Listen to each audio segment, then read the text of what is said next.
Om Shanti. Hello friends, नमस्कार, सत श्री अकाल, जय श्री कृष्णा।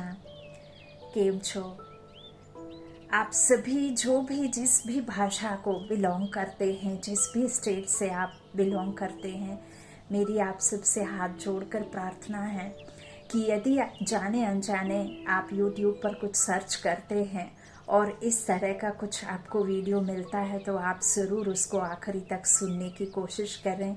आप धीरे धीरे जब यह प्रैक्टिस करेंगे तो आपको यह वीडियो बहुत पसंद आने लग जाएगा। ये असल में ब्रह्म कुमारी ईश्वरीय विश्वविद्यालय में जो माउंट आबू में ब्रह्मा तन में स्वयं निराकार परमात्मा अवतरण लेकर के यह ईश्वरीय महावाक्य सुनाते हैं। ब्रह्मा मुख वंशावली ब्राह्मण रच करके ये पूरे देश विदेशों में बाबा ने अपने ये महावाक्यों को सुनाया है। तो आप ज़रूर सुनिए, आप बंद मत करिए, मेरी पूरी बात सुनिए।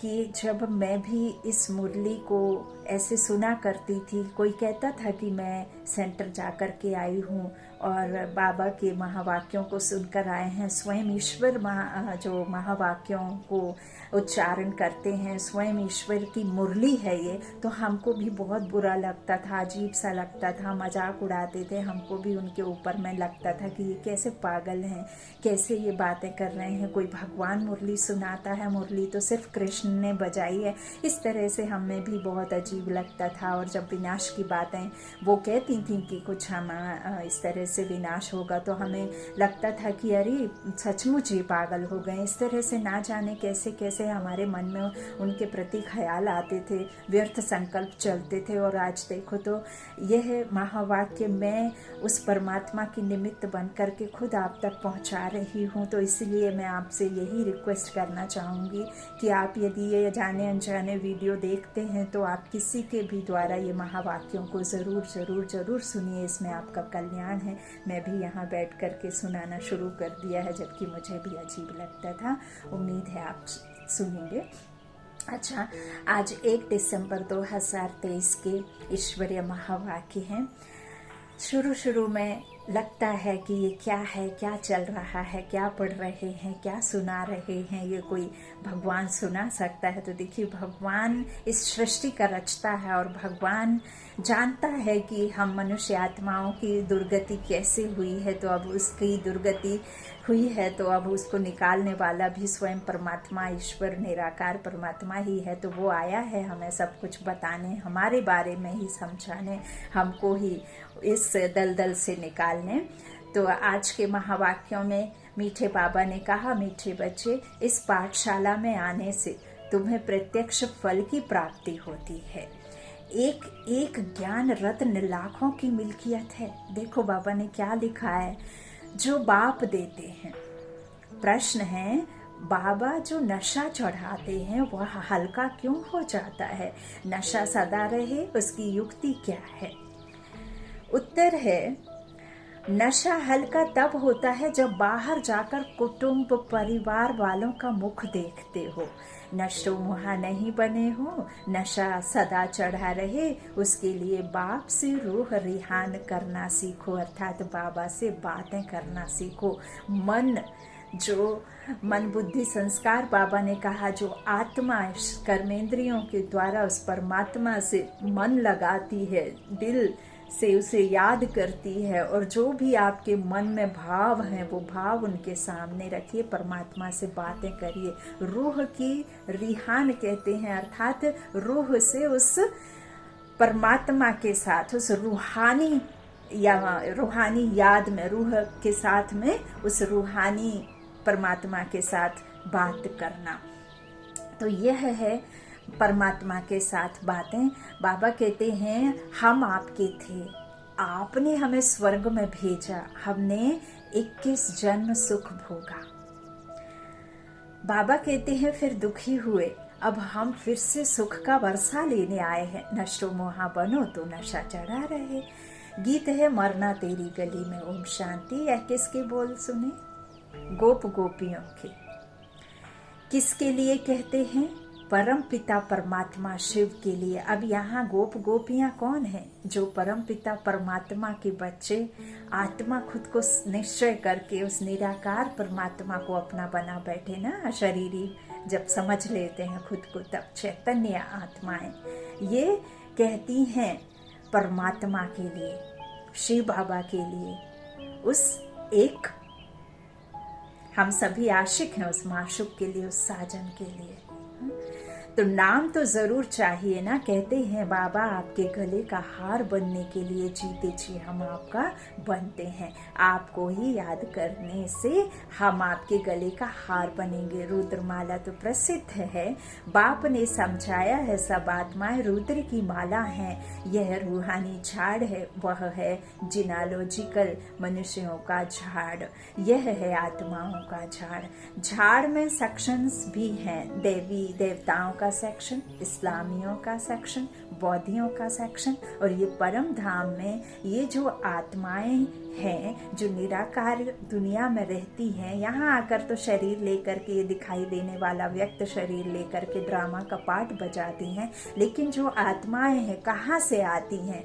आपके जो शरीर बनता है 5 तत्वों का, वो तो माँ के गर्भ में बनता है, लेकिन आप उस माँ के गर्भ में जो 5वें 6ठे मंथ में चुरपुर होती है, जो जीव जब आती है आत्मा शरीर में, है ना, तो जब प्राण आते हैं उसके पहले थोड़ा थोड़ा वो ग्रोथ करता रहता है, लेकिन जब आत्मा आती है उसमें गर्भ में, तब फिर वो मूवमेंट होती है। तो ये आती कहाँ से है? यहाँ तो नहीं रहती होगी, तो ये आती ही है निराकारी दुनिया से, परम धाम से, शिव धाम से। तो वहां से आकर के फिर यहाँ शरीर रहती है और ड्रामा का पार्ट बचाती है। 9 मंथ कोख में रहती, लेकिन जब सतयुग होता है वहाँ 9 मंथ नहीं होता, वो गर्भ महल है, ये गर्भ जेल है। तो बाबा कहते हैं वहाँ अपने अपने सेक्शंस में, देवी देवताओं का सेक्शन, इस्लामियों का सेक्शन, बौद्धियों का सेक्शन, यह सब अपने अपने समय अनुसार इस धारा पर ड्रामा में आते हैं पार्ट बजाने के लिए। तो बाबा कहते हैं यह बातें और कोई समझा नहीं सकते, गीता का भगवान ही सुनाते हैं, वही जन्म मरण रहित हैं, उनको अजन्म नहीं कह सकते, सिर्फ जन्म मरण में आने वाला नहीं है, उनका स्थूल व सूक्ष्म शरीर नहीं है। मंदिरों में भी शिवलिंग को ही पूजते हैं, उनको ही परमात्मा कहते हैं। देवताओं के आगे ही जाकर महिमा गाते हैं। ब्रह्मा परमात्माए नमः कभी नहीं कहेंगे, शिव को ही हमेशा परमात्मा समझते हैं। शिव परमात्मा नमः कहेंगे। वह है मूल वतन, वह सूक्ष्म वतन, और यह है स्थूल वतन। एक दुनिया जहाँ किसी तरह का कर्म, किसी तरह का धर्म, किसी तरह की जाति, कुछ बोलचाल कुछ नहीं होती है, वहाँ एकदम शांति होती है। एक होता है बाबा कहते सूक्ष्म वतन, जहाँ सिर्फ मूवी होती है, वहाँ कोई बोलचाल की दुनिया नहीं होती है, लेकिन यह संगम पर ही उसकी रचना की गई है साक्षात्कार के लिए, देवी देवताओं के लिए। और बाबा कहते हैं यह है स्थूल वतन। यूँ तो सिर्फ 2 दुनियाएं हैं, एक है परम धाम शांति धाम, और एक है मूल वतन, ये धारा जहाँ पर आते हैं। तो बाबा कहते हैं अभी तुम बच्चे जानते हो कि यहाँ वह ज्ञान नहीं कि परमात्मा सर्वव्यापी है। अभी तुम बच्चे जानते हो कि यहाँ वह ज्ञान नहीं कि परमात्मा सर्वव्यापी है। यदि इनमें भी परमात्मा हो तो फिर इनको परमात्मा नमः कहा जाए। हम भी आत्मा सो परमात्मा, हर कोई आत्मा सो परमात्मा, कंकर भीतर ठिक्कर भीतर में भी आत्मा सो परमात्मा, कंकर में शंकर। तो फिर इतना पाप दुनिया में नहीं बढ़ सकता, क्योंकि वो सर्वशक्तिमान। यदि जगह जगह हर एक आत्मा के साथ में कंबाइंड होता तो किसी भी हालत में संसार में इतना दुख नहीं होता। इसलिए वो अलग है और इस दुनिया में जो कर्म करने वाले हैं वो अलग हैं। सर्वव्यापी नहीं कह सकते, लेकिन सर्वव्याप्त रावण जब आता है तो हर एक आत्मा उस सुख के सागर को याद करती है, तो हर एक मन से उसे पुकारता है। तो बाबा कहते हैं मैं आता हूँ लेकिन मैं सर्वव्यापी नहीं हूँ। बाबा कहते हैं शरीर में होते परमात्मा नमः नहीं कहते, वास्तव में अक्षर ही है महान आत्मा, पुण्य आत्मा, पाप आत्मा, देव आत्मा, संत आत्मा। इस तरह से महान परमात्मा नहीं कहा जाता। पुण्य परमात्मा व पाप परमात्मा अक्षर भी नहीं है। यह तो समझने की बातें हैं ना।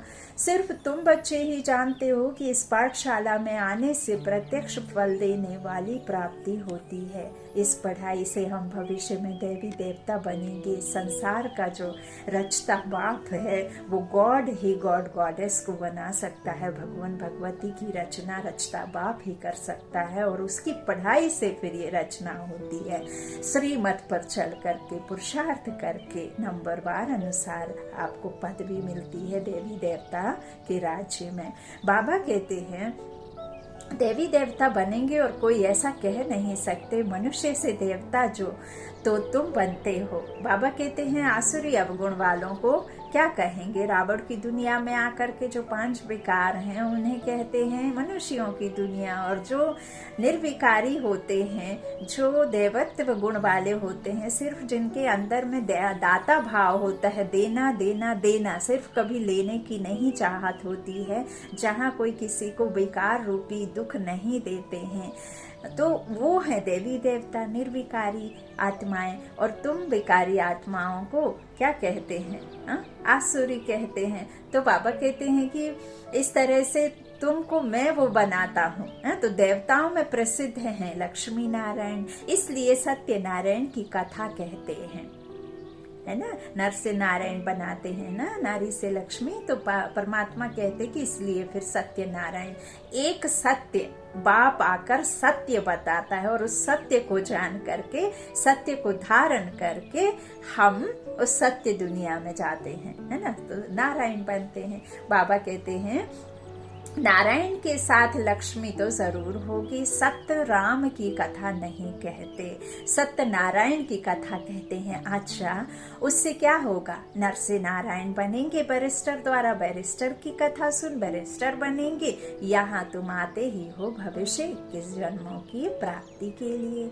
21 जन्म कहना ठीक है, लेकिन यदि आप पूरे कल्प कहो तो भी सही करेक्ट वर्ड है, क्योंकि अभी का जो आपके द्वारा परमात्मा ने हमें बताया है कि कर्म को कैसे सुधारना है, जो आपके कर्म बिगड़े हैं उन कर्मों को श्रेष्ठ कैसे बनाना है, तो कर्म को श्रेष्ठ बनाने का कार्य, बनवाने का कार्य सिर्फ और सिर्फ परमात्मा का ही है, और किसी को कर्म श्रेष्ठ की, धर्म श्रेष्ठ की परिभाषा नहीं आती है। तो बाबा ही आकर के हमारे द्वारा हमारे कर्मों के गुहा राज को हमारे से ही सुधरवाते हैं, लेकिन श्रीमत वो आकर के देते हैं। बाबा कहते हैं भविष्य 21 जन्मों की प्राप्ति भी तब होती है जब संगम युग होता है। इसे ही पुरुषोत्तम संगम युग कहते हैं। इसमें ही परमात्मा कहते हैं तुम्हारी आत्मा उत्तम बनती है। प्रकृति जो शरीर है वो भी सतो प्रधान मिलेगा जब आपकी आत्मा पवित्र प्योर बन जाएगी। तुम जानते हो हम आए हैं बाप से सतयुगी राजधानी को वर्षा लेने, लेकिन पहले तो यह पक्का निश्चय चाहिए कि शिव बाबा हमारा बाबा है। इस ब्रह्मा का भी वह बाबा है, बापों का बाप है ना, तो बीके का दादा हुआ। यह बाप कहते हैं यह मेरी प्रॉपर्टी नहीं है, दादा की प्रॉपर्टी तुमको मिलती है। बाप की जो दादे की प्रॉपर्टी बाप के द्वारा मिलती है। शिव बाबा के पास ज्ञान रत्नों का धन है, एक एक रत्न लाखों की मिल्कियत है। इसकी कीमत इतनी भारी है जो 21 जन्म के लिए राज्य भाग्य कोई के स्वप्न में भी नहीं होगा। यहाँ तो लौकिक में यदि आप किसी को नहीं जानते, कभी नहीं देखा, किसी के नाम रूप से नहीं जानते हैं, हैं, यदि वो अननोन पर्सन से भी आपको 2 लाख मिलने वाले होंगे तो आप पूरी रात बिता देंगे। पूरी रात क्या, जिस दिन तक आपको नहीं मिलेगा, महीनों बाद भी वो पैसा मिलेगा तो भी आप उसकी याद में इतना घनघोर याद में रहेंगे, इतना याद करेंगे कि कुछ पूछने को नहीं है। तो यहाँ उस परमात्मा को याद करने की बात जो बाबा कह रहे हैं कि आपको 21 जन्म क्या मिलता है। तो बाबा कहते हैं जन्म के लिए राज्य भाग्य कोई के स्वप्न में भी नहीं होगा जो परमात्मा आकर के हमें देती। लक्ष्मी नारायण आदि की पूजा तो भल करते आए हैं, परंतु यह किसको पता नहीं है कि इन्होंने यह पद कैसे पाया, है ना। भगवान भगवती को किसने बनाया, किसको नहीं पता। सतयुग की आयु लाखों वर्ष कह दी है, इसलिए कुछ समझ नहीं सकते हैं। 1250 वर्ष को इतना लाखों वर्ष कह दिया और कृष्ण को द्वापर में ले गए और कृष्ण और बाप को इकट्ठा कर दिया, गीता का भगवान कह दिया। उसकी 8 डायनेस्टी में ही उसका जो रजो अवस्था होती तभी उसका बाल्य अवस्था से उसका फीचर सब चेंज हो जाते हैं स्वयंवर के बाद में। फिर आप सोच सकते हैं कि वो द्वापर में होगा भी या नहीं, वो तो मनुष्य योनि में आ जाते हैं। तो अभी कितना बड़ी भूल कर दी। बाबा कहते ये भी ड्रामा में नूंद है, किसी का दोष नहीं है। तो बाबा कहते हैं लाखों वर्ष आयु कह दी, इसलिए कुछ समझ नहीं आता है, नहीं सकते। अब तुम जानते हो उन्हों को राज्य किए 5000 वर्ष हुए टोटल। फिर एक संबद्ध से शुरू हुई कहानी कही जाती है, लॉन्ग लॉन्ग अगो कहते हैं ना। तो इस भारत में ही लक्ष्मी नारायण का राज्य था। भारत को वहिष्ठ स्वर्ग कहा जाता है, यह किसकी बुद्धि में नहीं है। अभी तुम बच्चे जानते हो कल्प की आयु ही 5000 वर्ष है टोटल। तो इस 5000 वर्ष में ही ये हालत है, हाहाकार है, भूखे है, कोई 3 रोज के ऐसे भूखा है, कोई कैसा है। तो इन शास्त्रों में जो लिखा है, बाबा कहते हैं यह सब भी ड्रामा में नूंद है। इन्हें सुनने से परिणाम कुछ भी नहीं निकला। कितने शाद माने सुनने से करते आए हैं। जगदम्बा है तो एक ही, परंतु उसकी मूर्तियां कितनी बनाती हैं। फीचर्स ही बदल देते, किसी को काला, किसी को गोरा, किसी को कुछ ऐसे। तो एक ही इंसान के इतने सारे चेहरे, इतने सारे फीचर्स तो नहीं हो सकते एक जन्म में। तो बाबा कहते कितनी बना देते हैं। तो जगत अम्बा सरस्वती ब्रह्मा की बेटी है, बाकी 8-10 भुजाएं तो है नहीं, किसी की भी नहीं है। आजकल तो एडिटिंग से लाखों बना लो, लेकिन है रियलिटी कुछ नहीं। किसी को 3 आंखें होती नहीं, किसी के सर पर सींग उगे नहीं होते हैं। तो बाप कहते हैं यह सब भक्ति मार्ग की बड़ी सामग्री है, जो अवगुण आए तो जिसको जैसे मन में आया सो उसको उसमें शो कर दिया, दिखा दिया। क्योंकि दिखाने के लिए कुछ ऐसा क्रूर, कुछ ऐसा दिखना है ना, भयंकर डरावना, ऐसे कुछ दिखाना है तो फिर वो ऐसा दिखा दिया। जब आत्मा काली हुई, उनके काले गुण हुए, उनके जो अवगुण हुए तो वो दुख देने लगे। तो फिर जिसका जो मन आया वैसा उसको शो किया, चित्रों में, कलरों में, रंगों में उसको डाला। तो परमात्मा कहते हैं जो देवी देवताओं के चित्र हैं उनको मनमोहक बना दिया, क्योंकि वो निर्विकारी, वो प्योरिटी उनकी उनको अपने तरफ खींचती है, आकर्षित करती है, क्योंकि वो प्योर है ना। आत्माओं में किसी भी तरह का कोई लेप छेप नहीं लग पाता है। उस समय एकदम दाता भाव रहता है, सुखी आत्माएं, सुख देने वाली आत्माएं। तो बाबा कहते हैं यह सब भक्ति मार्ग की बड़ी सामग्री है। ज्ञान में तो यह कुछ नहीं है, चुप रहना है, बाप को याद करना है। ऐसी बहुत बच्चियां हैं जिन्होंने कभी देखा भी नहीं। लिखती हैं बाबा आप हमको पहचानते नहीं हो, लेकिन मैं अच्छी रीति जानती हूँ, आप वही बाबा हो, हम आपसे वर्षा लेकर ही छोड़ेंगे। घर बैठे भी बहुतों को साक्षात्कार होते हैं, भल साक्षात्कार ना भी हो तो भी लिखती रहती हैं, याद में एकदम लवलीन हो जाती हैं। बाप ही सदगति दाता है, उनको कितना प्यार करना चाहिए। माँ बाप से बच्चे एकदम लिपट जाते हैं, क्योंकि माँ बाप बच्चों को सुख देते हैं। लेकिन आजकल के माँ बाप को कोई सुख नहीं देते हैं, क्योंकि माता पिता तो एक ही है जो सुख देने वाला है, और ही विकारों में फंसा देते हैं। बाबा कहते हैं अभी जो लौकिक में है ना, तो बाप कहते हैं पास्ट इज पास्ट, अब तुमको शिक्षा मिलती है। बच्चे, काम कटारी की बातें छोड़ पवित्र बनो, क्योंकि अभी तुम्हें कृष्णपुरी में चलना है। श्री कृष्ण का राज्य है ही सतयुग में। मनुष्यों ने श्री कृष्ण को द्वापर में दिखा दिया है, ऐसे थोड़े ही सतयुग का प्रिंस द्वापर में आकर गीता सुनाएंगे। उनको तो श्री नारायण बन सतयुग में राज्य करना है। जो यहाँ पढ़ाई पढ़े उसका उन्हें क्या मिलता है? फल। भगवानुवाच, इस समय सभी मनुष्य मात्र आसुरी स्वभाव वाले हैं, उनको दैवी स्वभाव वाला बनाने गीता का भगवान आते हैं। उस बाप के बदले बच्चे का नाम लिख दिया है, जिस बच्चे को फिर द्वापर में ले आए हैं। यह भी बहुत बड़ी भूल है।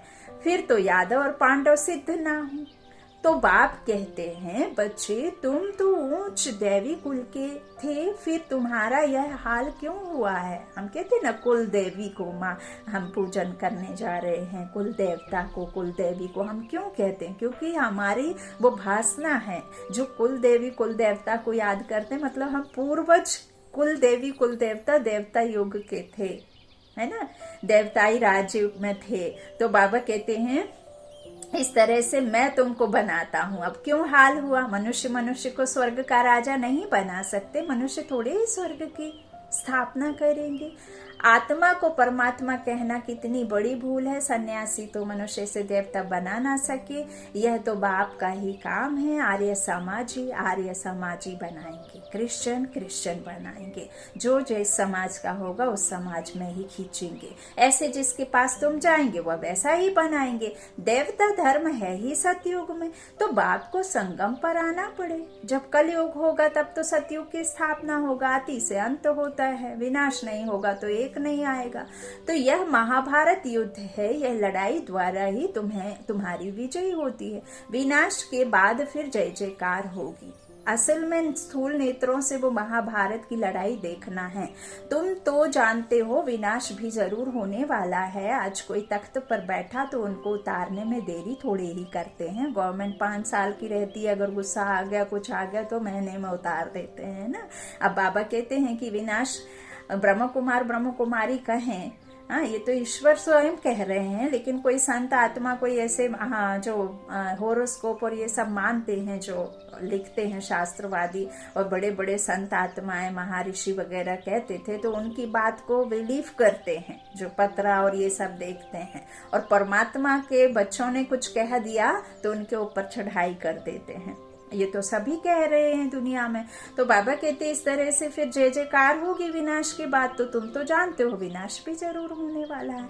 आज कोई तख्त पर बैठा, कल उनको उतारने में देरी नहीं लगती। क्या इसको स्वर्ग कहेंगे? यह तो पूरा नर्क है।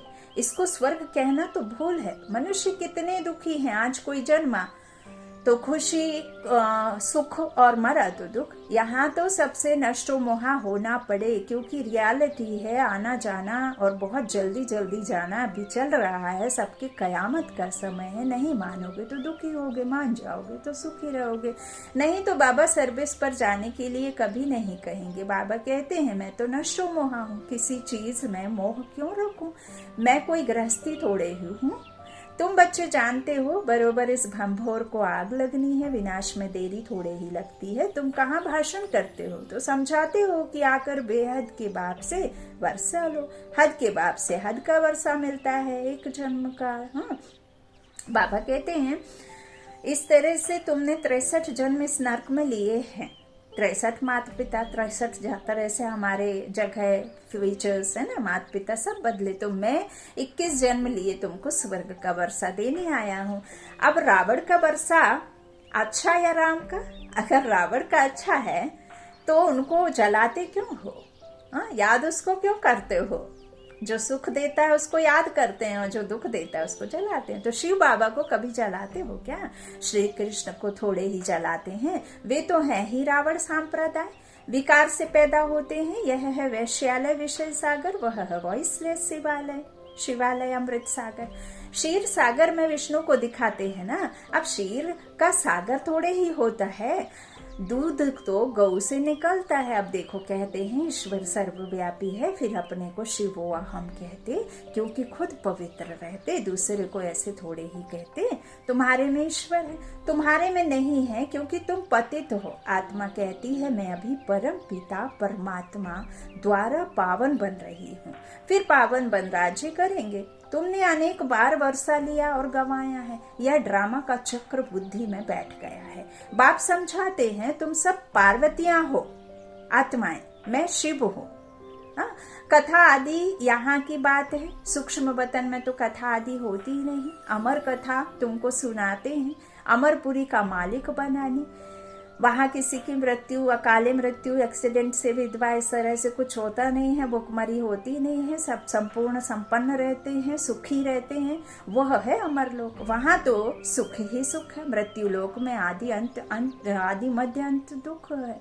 कितना अच्छी रीति समझाते हैं। जिन्होंने कल्प पहले बाप से वर्षा लिया था, उन्हों का ही अब पुरुषार्थ चलता है। इस समय तक जो मिशनरी चलती हैं, पहले भी इतनी चली थी। भल बाबा कहते हैं तुम सर्विस ठंडी करते हो, परंतु यह भी समझाते हैं कि कल्प पहले जो तुमने सर्विस की थी वही करते हो। अब ऐसा नहीं बाबा ने कह दिया तो बैठ जाओ, है ना। पुरुषार्थ फिर भी करते रहना है। छोटे छोटे दीपकों को तूफान हिला देंगे कि भैया तो सबका एक बाप ही है, कहावत भी है, नैया मेरी पार लगाओ। ड्रामा की भाभी ऐसी बनी हुई है, सब उस पुरानी दुनिया तरफ जा रहे हैं। यहाँ हैं थोड़े पांडव, थोड़े हैं, 5 गाय हैं। तुम कितने थोड़े हो, भल पिछाड़ी में बहुत होंगे तो भी दिन रात का फर्क है। वह सारी रावण सांप्रदाय है। बाप नशा तो बहुत चढ़ाते हैं, फिर बाहर कुटुंब परिवार का मुंह देखा तो नशा हल्का हो जाता है। ऐसा होना नहीं चाहिए। आत्माओं को कहा जाता है तुम बाप से रूह रिहान करो। बाबा हम आपके थे, आपने स्वर्ग में भेजा था, 21 जन्म राज्य किया, फिर 63 जन्म दुख पाया। 8, 12, 21, 42 होते और संगम का अंतिम। तो अब हम आपसे वर्षा लेकर ही छोड़ेंगे। बाबा आप कितने अच्छे हो, हम आपको आधा कल्प भूल गए थे। बाबा कहते हैं यह तो अनादि बना बनाया ड्रामा है, मेरी भी यह ड्यूटी है। मैं कल्प कल्प आकर तुम बच्चों को माया से लिबरेट कर ब्राह्मण बनाए सृष्टि के आदि मध्यंत का राज सुनाता हूँ। सतयुग, त्रेता, द्वापर, कलयुग, है ना। मैं आता ही तब हूँ जब स्वर्ग बनाता हूँ। तुम अब फरिश्ते बन रहे हो, उड़ रहे हो ना। फरिश्ते उड़ते हैं ना, आत्मा उड़ती है कि नहीं, मन बुद्धि के विमान में बैठ करके जाती है ना बाबा के पास में, तो प्योरिटी का भी साक्षात्कार कराते हैं। तुमको नशो मोहा भी बनना है और बनाना भी है। तो बाबा को अगर कोई कहते हैं बाबा हम सर्विस पर जाएं, तो बाबा कहेंगे अगर तुम नष्टो मोहा हो तो मालिक हो, जहाँ चाह हो जाओ, मुझते क्यों हो, मालिक हो। अंधों को राह बतानी है, नष्टो मोहा नहीं है तब पूछते हैं। नष्टो मोहा हो तो यह भागे वह ठहर ना सके। बड़ी मंजिल है, बाप सर्विसेबल बच्चों पर कुर्बान चाहते हैं। पहले नंबर में तो यह बाबा था ना, है शिव बाबा का सबसे पहले नंबर मुरब्बी बच्चा कौन है ना, ब्रह्मा बाबा। तो त्याग तो सब करते हैं, परंतु फिर भी इनका फर्स्ट नंबर है। बाबा कहते हैं देही अभिमानी बनो, देह से न्यारा होकर के सर्विस करनी, अर्थात अपने को अशरीरी समझो। बेहद का बाप तुमको 21 जन्मों का वर्षा देते हैं। अच्छा वह आए कैसे, लिखा भी हुआ है, ब्रह्मा के मुख से रचना रचते हैं तो जरूर ब्रह्मा में ही आएंगे। ब्रह्मा को ही प्रजापिता कहा जाता है, तो उस बेहद के बाप से आकर वर्षा लो। यह बातें समझाने में लज्जा की तो कोई बात है नहीं। अच्छा मीठे मीठे सिक्की लादे बच्चों प्रति माता पिता बाप दादा का याद प्यार और गुड मॉर्निंग। रूहानी बाप की रूहानी बच्चों को नमस्ते। हम रूहानी बच्चों की रूहानी माता पिता बाप दादा को याद प्यार और गुड मॉर्निंग। धारणा के लिए मुख्य सार, पहला बाबा ने कहा ब्रह्मा बाप समान त्याग में नंबर आगे जाना है। रुद्र के गले का हार बनने के लिए जीते जी बलिहार जाना है। दूसरा सर्विसेबल बनने के लिए नष्टो मोहा बनना है, अंधों को राह बतानी है। वरदान है मन की खुशी द्वारा बीमारियों को दूर भगाने वाले एवर हेल्दी बॉ। कुछ भी हो जाए मन की खुशी ना जाए। कहा जाता है मन खुश तो जहान खुश। मन की बीमारी से शरीर भी पीला हो जाता है। मन ठीक होगा तो शरीर का रोग भी महसूस नहीं होगा। चाहे शरीर बीमार भी हो तो भी मन दुरुस्त है, क्योंकि आपके पास खुशी की खुराक बहुत बढ़िया है। यह खुराक बीमारी को भगा देती है, भुला देती है। तो मन खुश, जहान खुश, जीवन खुश, इसलिए एवर हेल्दी हो। स्लोगन है, समय के महत्व को जान लो तो सर्व खजानों से संपन्न बन जाएंगे। समय के महत्व को जान लो तो सर्व खजानों से संपन्न बन जाएंगे। जिसने समय को बर्बाद किया वो कभी महान नहीं बन पाया, क्योंकि 24 घंटे आपके पास, 24 घंटे बड़ी बड़ी महान हस्तियों के पास। उनने 24 को 48 किया, क्योंकि उन्होंने अपने मन को संकल्पों की शक्ति से, अपने ऊंचे सपनों की, अपना जो टारगेट उन्होंने अपना जीवन का रखा उस पर ही चले, है ना, वेस्ट नहीं किया। समय अमूल्य है। तो इस तरह से तो समय के महत्व को जान लो तो सर्व खजानों से संपन्न बन जाएंगे। अच्छा, इस मास की सभी मुरलियां ऐश्वर्य महावाक्य। निराकार परमात्मा शिव ने ब्रह्मा मुख कमल से अपने ब्रह्म वत्सों अर्थात ब्रह्मा कुमार एवं ब्रह्म कुमारियों के सम्मुख 18/1/1969 से पहले उच्चारण की थी। यह केवल ब्रह्म कुमारी के अधिकृत टीचर बहनों द्वारा नियमित बीके विद्यार्थियों को सुनाने के लिए है। ये कोई आज कल लिखी आज नहीं पढ़ते। ये 1969 के पहले जो भी मुरलियां हैं बाबा ने ब्रह्मा मुख के द्वारा जब उनमें आते थे ना, तब की मुरलियां हैं ये। इसीलिए ईश्वरीय महावाक्य है ना, तो परमात्मा ने हमारे लिए रखी है। अच्छा, ओम शांति। शुक्रिया बाप दादा, शुक्रिया आप सभी भाई बहनों के स्नेह का, प्यार का। ओम शांति।